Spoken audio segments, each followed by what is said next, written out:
आशिष शेलार यांनी पत्रकार परिषद घेऊन नाना पटोले यांचे साकोली विधानसभा मतदारसंघात 477 डबल मुस्लिम मतदार आहेत असा आरोप केला होता आणि एक या मतदारसंघातील एक मतदाराचा नाव पण घेतलं होता।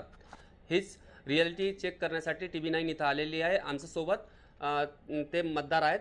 दादा काय सांगणार, तुमचं 2 मतदार यादीमध्ये नाव आहे, काय सांगणार? मी म्हणजे ते नाव करेक्शन करायसाठी म्हणजे केलं होतं मी इलेक्शन कार्डमध्ये, तर त्यांनी कसं आहे नाव करेक्शन करून दिलं होतं, पण जो जुनावाला माझा इलेक्शन कार्ड होता त्याच्यामध्ये त्यांनी ते आता निवडणूक आयोगाने ते डिलीट केलं आहे की नाही ते मला काही आठवण नाही, पण माझ्याकडे जो दुसरा नवीन इलेक्शन कार्ड आला आहे मी त्याच्यावरच एक मतदान करतो। आपण मतदान केले होते, किती मतदान केले होते? एकच। हे चुकी कोणाची आहे? ही निवडणूक आयोगाची, याच्या म्हणजे चुकी आहे त्यांची, निवडणूक आयोगांची।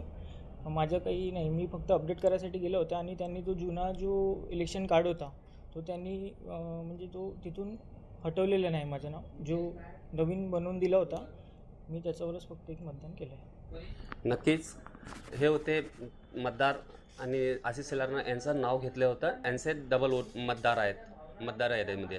साईद पठाण, TV9 मराठी, भंडारा।